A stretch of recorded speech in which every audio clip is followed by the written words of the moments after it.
Even though in Indiana we've been hot and dry here for this last month of June, we still need to be concerned about diseases. Last year, tar spot was a big one for us, and so if God turns on the irrigation, we're going to have to be ready to make some fungicide applications and be prepared for that, because we don't want to have an issue like we had last year with a lot of difficult harvest, a lot of yield loss from it. So we really want to make sure we're going to be out scouting, we're out looking at hybrids and making sure that we're getting these applications of fungicide on.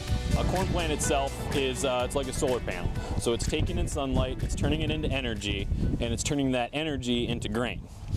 So when you have a disease come in, what's happening is you are shutting down that solar panel. So it's not bringing in energy, and it's not turning that energy into grain.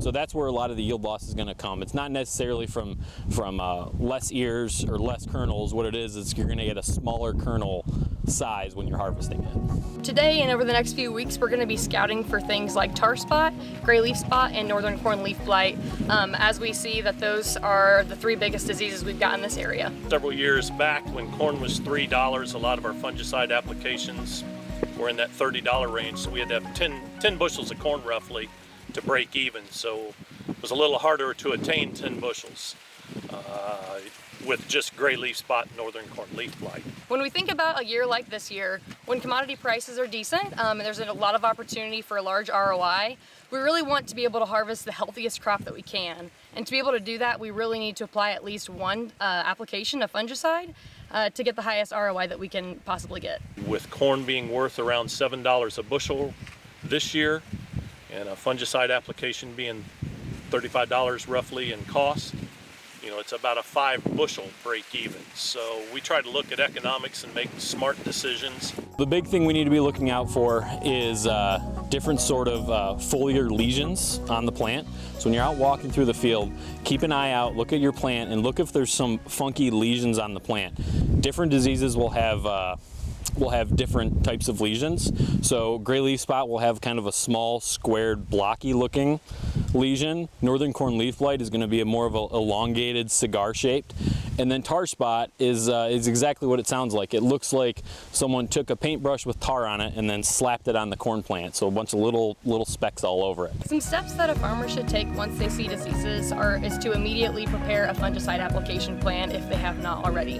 Whether it's something that you apply yourself or you call a local retailer, it's essential and extremely important to get that fungicide application out as soon as possible. I would encourage growers to get out and scout, and with tar spot, just because you don't see it when you're looking out there doesn't mean that it will not show up later. So we almost have to anticipate tar spot. We'll come out and take a look at it, and then we're going to help work with them. We're going to walk through them through that process of what decision needs to be made, how much yield could potentially be lost by the disease, how soon we need to get out and make that application, or maybe it's the other side, maybe it's a hybrid, maybe it's our 42D843 that's really good against tar spot, and maybe there's not enough pressure out there to justify a fungicide application. So all of those decisions need to be made ahead of the application, and that's where you're going to want to work with your seed seller or your agronomist on that.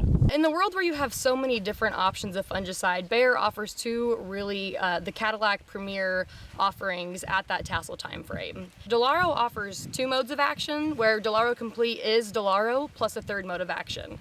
Delaro Complete is going to give you that SDHI, that 3rd mode, which is a preventative active. So if you go out into your corn and you don't see any tar spot yet, Delaro Complete is really going to be the one that you're going to want to apply. It really helps add residual to prevent tar spot from presenting itself and taking over that leaf. In 2019, the first tar spot that Purdue confirmed was on July 13th. In 2020, it was July 28th, so it came in really late that year, wasn't as detrimental. But last year in 2021, the first tar spot was found July 3rd.